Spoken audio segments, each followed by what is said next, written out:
Hello, welcome to the Talking Michigan Transportation Podcast. I'm Jeff Cranston.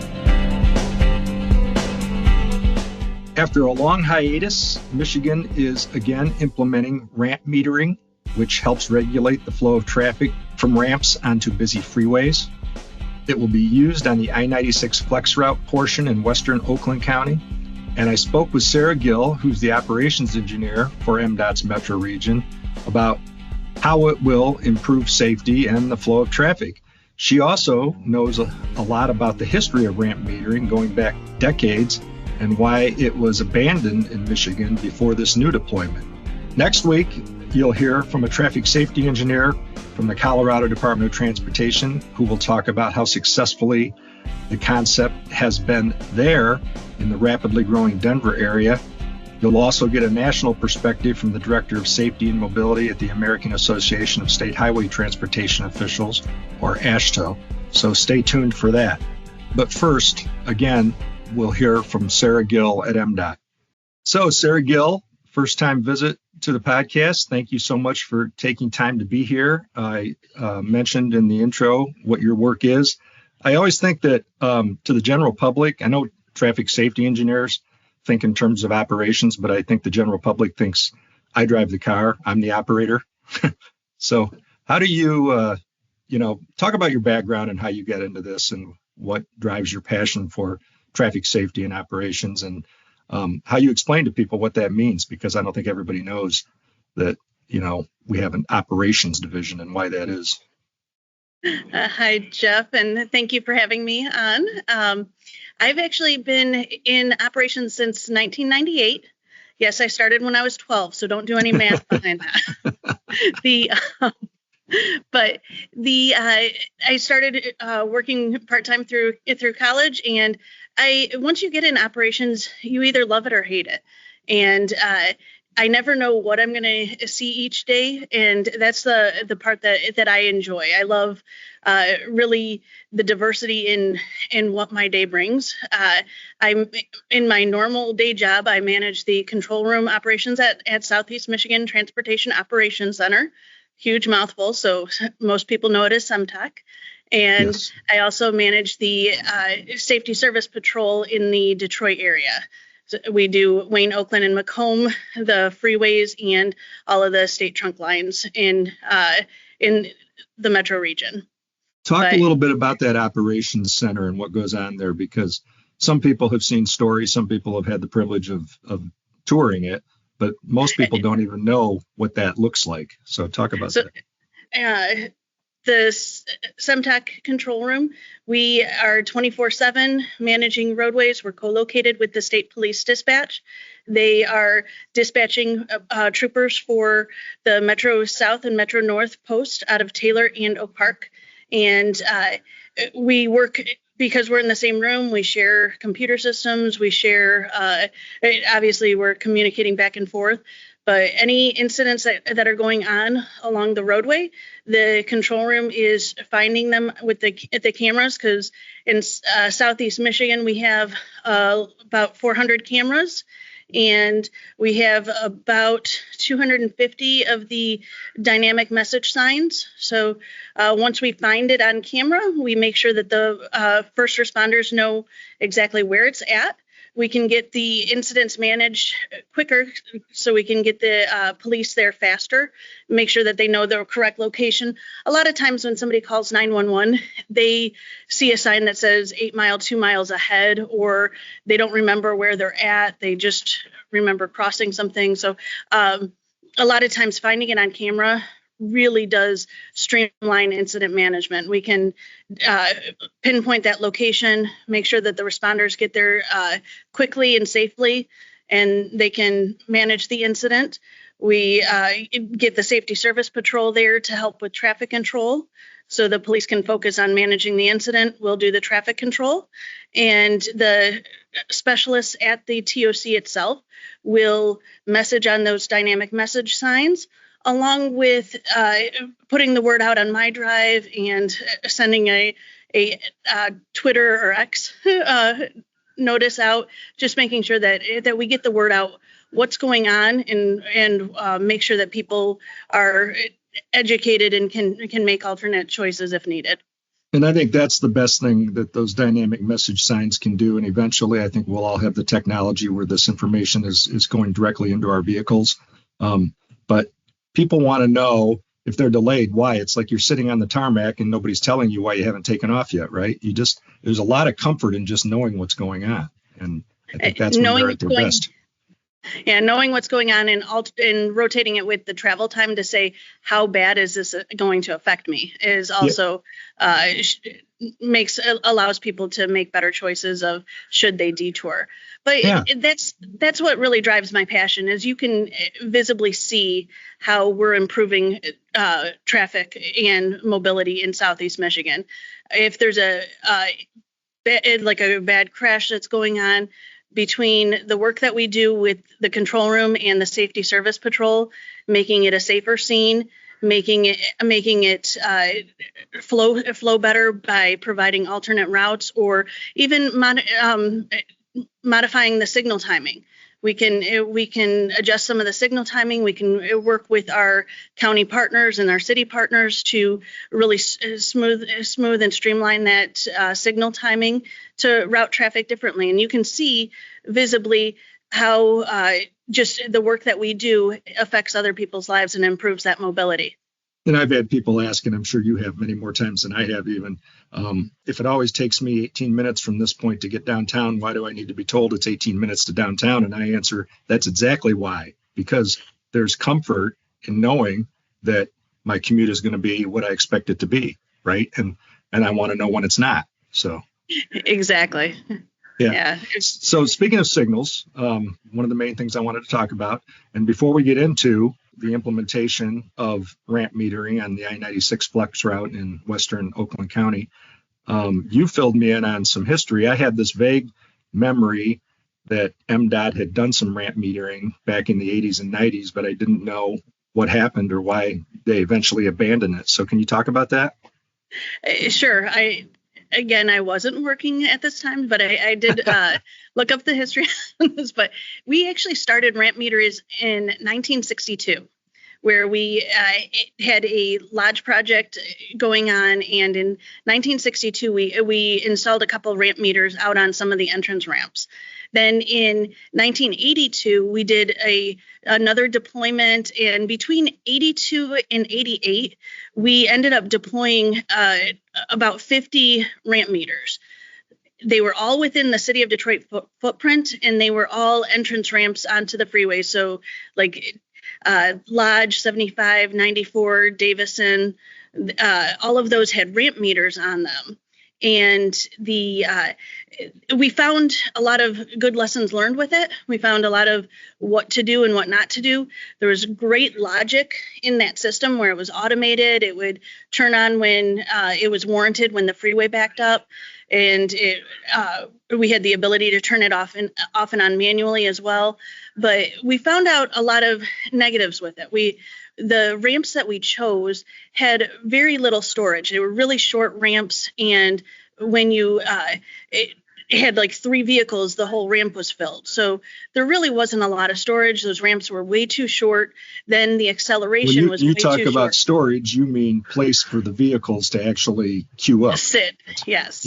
Yeah. So the vehicles actually just didn't have room. They were backing up out onto the cross streets, and then you'd have incidents on the cross streets, or you'd have incidents on the on-ramps. That on-ramps were just way too short for ramp meters in general.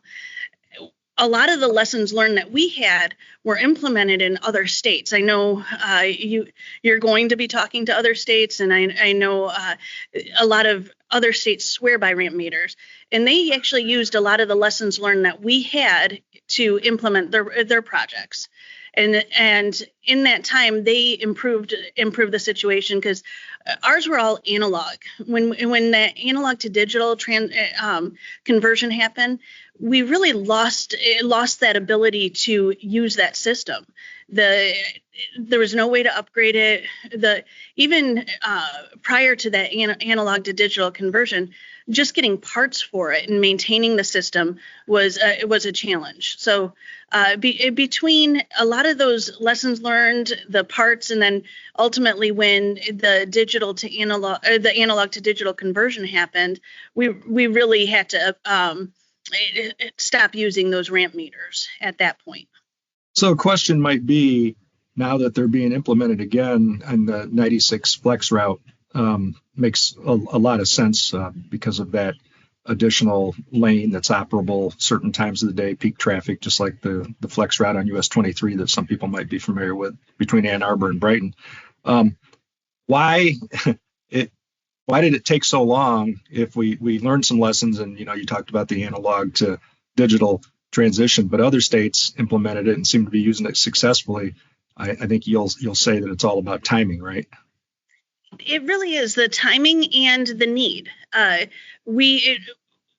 You've got to have the right geometry for the ramps. You got to have the right situation for the signals, because really it's where there's routine bottlenecks, where there's those normal daily commute bottlenecks, is the best place for ramp meters. When you know that there's routine slowdowns on the freeway, and having those ramp meters to make that merging more like a zipper opposed to a platoon coming in, it really does. Spacing those vehicles out really does help with it. But the reason that we haven't done it is we wanted to learn from the other states. So the other states have been doing it for a while. They've got a lot of what to do, what not to do, and that's why in our implementation, as you said, we implemented it with the I-96 Flex Route project.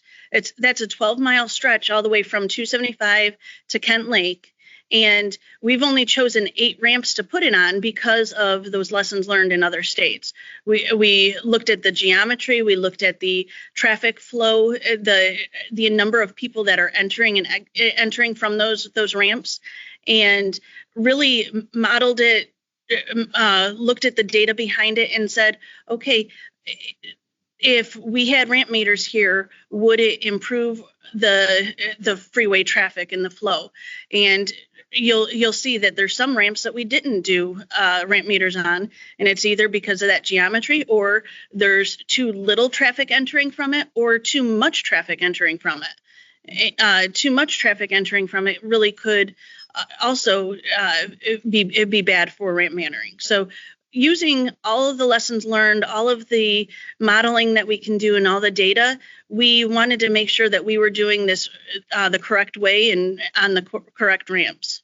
Did you wonder a few years ago, in the early days of the pandemic, how long it would be and whether we would ever, return to our old habits? And obviously that affects the traffic coming in and out of the city from that part of Western Oakland County, because that's really what these commuting patterns are mostly about, right?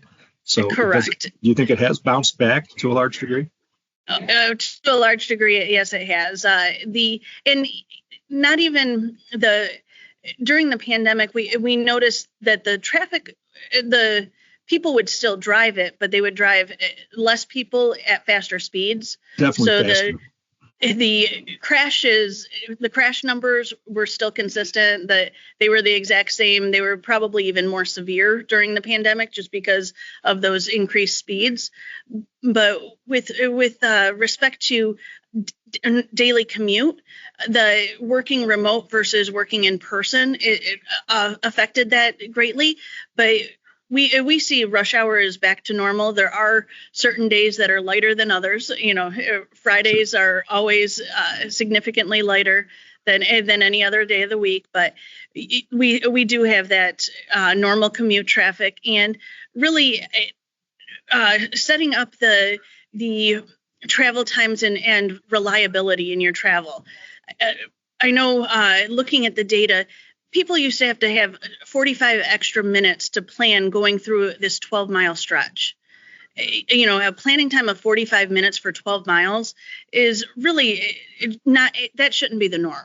And Unfortunately, it was, just because how inconsistent it was, or how those rush hours would just bog down. And now with that flex route opening up, we these projects we plan in 5 years in advance, or to align with funding and get things moved around. So just know that we planned this project well before the pandemic, and we did all of the full road reconstruct, full drainage reconstruct.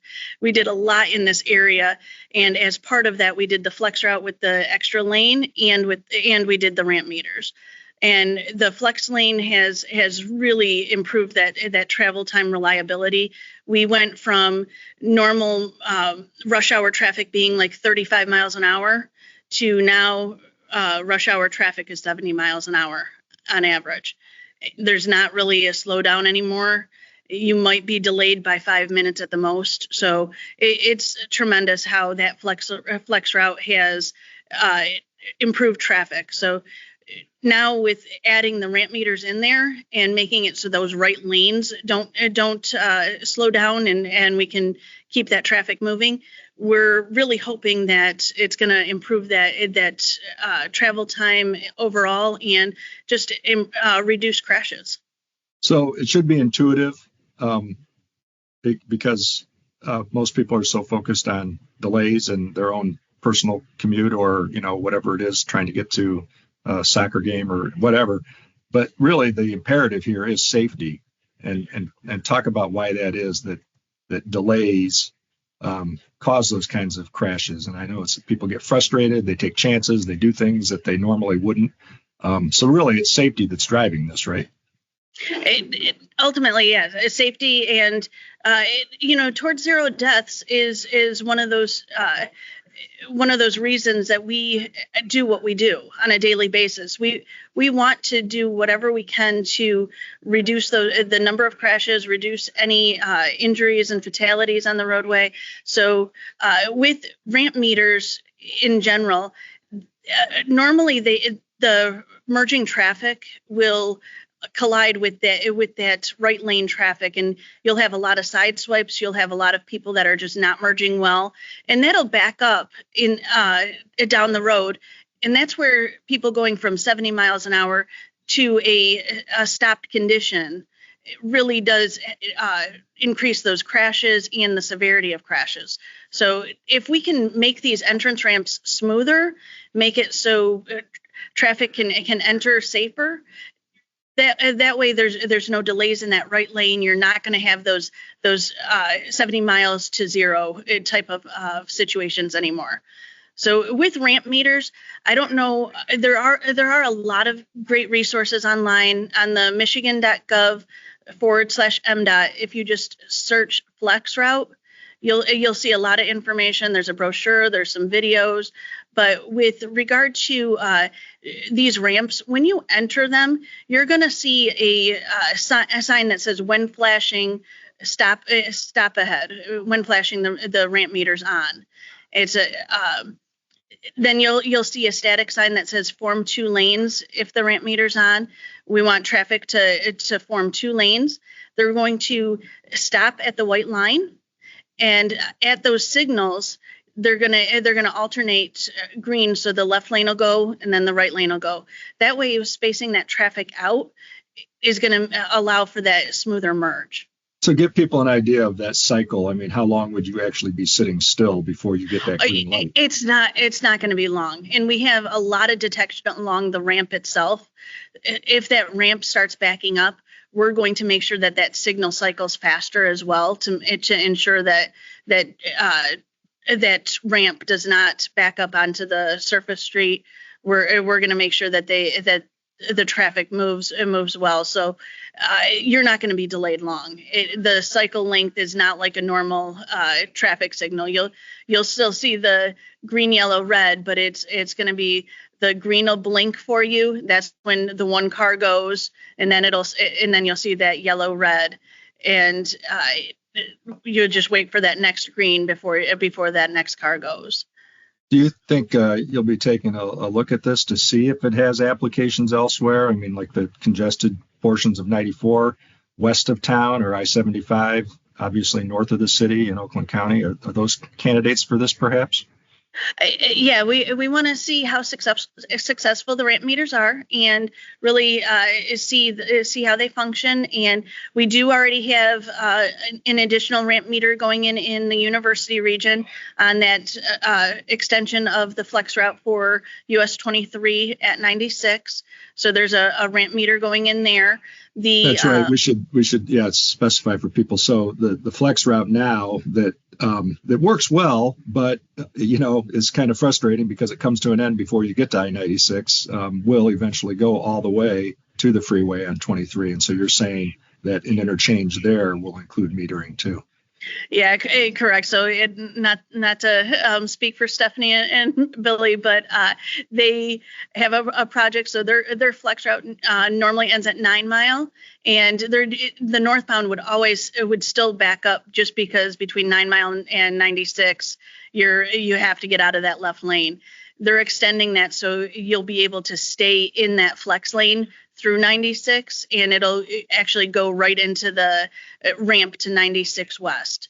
That extension of the flex route is also going to add a ramp meter with that, and that project should be wrapping up next year, so it'll be active next year. Stay with us. We'll have more on the other side of this important message.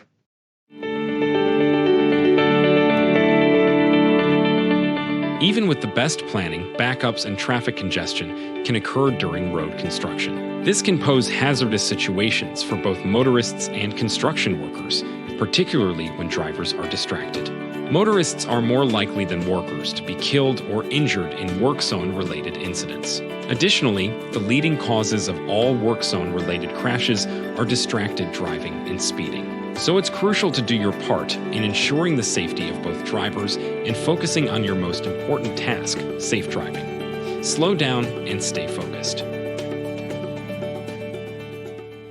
So talk real quickly about, this isn't the only tool in the box, obviously, some other innovations, things that you've seen and thought have really worked well, that have made a real difference in terms of the traffic flow and operations. There's so much with technology there, from a connected and autonomous vehicle, having the infrastructure, being able to talk to the vehicles. There's so much improvement that's happening. The addition to just looking at an incident timeline. One thing that we do in all of the coordination with first responders is looking at that incident timeline and seeing what can we do to reduce each different section of it.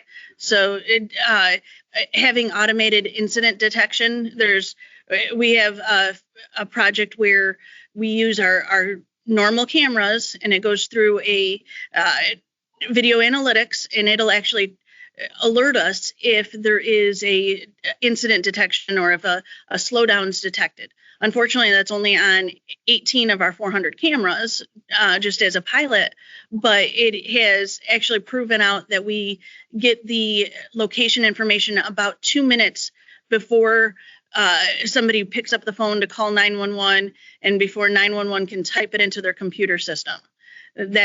So the notification does let us know 2 minutes in advance. And looking at every step of that way of what we can do on that incident timeline to reduce the timeline, along with making it safer and return traffic to normal quicker. And hopefully that'll reduce those secondary crashes ultimately. Yeah, 2 minutes is actually a lot, so. Yeah, it is very significant, and it's very accurate, where it's almost a little too accurate, because there's times where somebody will pull off to the shoulder to adjust a tie-down strap on their vehicle, and we'll be notified of that and watch them drive off immediately. Yeah. But so it didn't really cause much of an issue. But it's a great system. There's so many other things from technology with wrong way driving detection, because those wrong way drivers are going in the opposite direction. It's higher rate of fatalities. So there's a lot of different things that technology is doing to hopefully make those roadways safer and alert the motorists that something's going on ahead of them. Yeah, I think one of the biggest things there, and I think it's a really good thing that we've been piloting some of that technology to prevent wrong way driving on the west side of the state, and that'll pay dividends everywhere. And some other states are doing similar things. But if NHTSA could succeed in what they set into legislation a few years ago and require some kind of detection to see if anybody's been drinking before they get in the car, that would make a huge difference, because the vast majority of those wrong way crashes, as you know, involve some kind of substance abuse. So, and that's definitely another topic too. So, but with regard to people need to be responsible behind the wheels, and they need to make sure that they know and understand the laws, make sure that they are responsible drivers. I know the move over law is not taught well, where people think it's move over or slow down.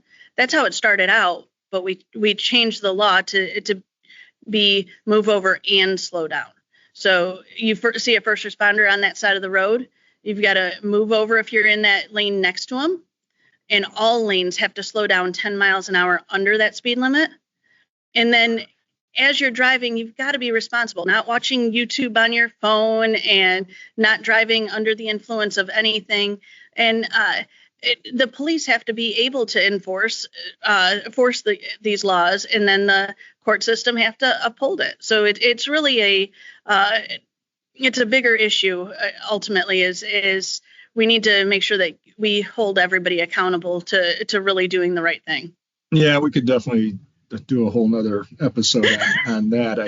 I think what I've found is so difficult in talking about this over the years, and is that people like you, traffic safety engineers, designers, everybody, are doing everything they can to human-proof the system, because no matter what we say about driver responsibility and driver behavior, we know humans are going to do human things, and we've got a plan for that, right?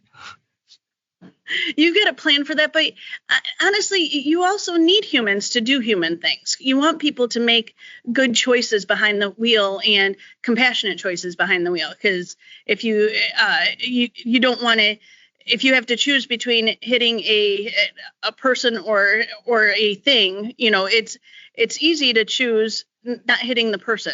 So now you're talking about the trolley car experiment, and that's a whole nother topic. But yes.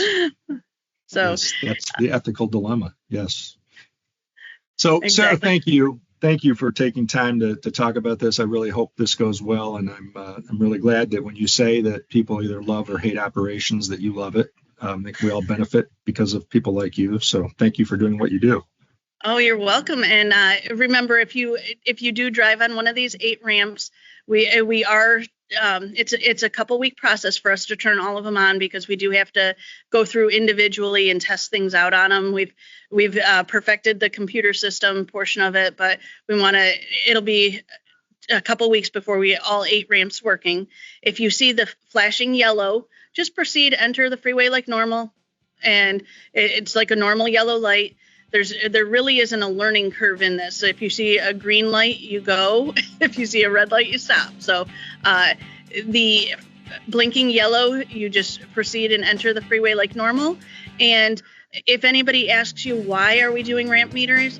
The 3 reasons that we do ramp meters is to improve merging, reduce crashes, and reduce travel times. Yeah, and I'm glad you put crashes ahead of travel times. But yeah, you're right. I mean, it's a good reminder about the red light and green light, just like youth soccer, right? They say everything we need to know we learned in kindergarten, and that includes red light, green light. So. Exactly. Thanks, Sarah. Thank you, Jeff. I'd like to thank you once more for tuning in to Talking Michigan Transportation. You can find show notes and more on Apple Podcasts or Buzzsprout. I also want to acknowledge the talented people who help make this a reality each week, starting with Randy Debler, who skillfully edits the audio, Jesse Ball, who proofs the content, Courtney Bates, who posts the podcast to various platforms, and Jackie Salinas, who transcribes the audio to make it accessible to all.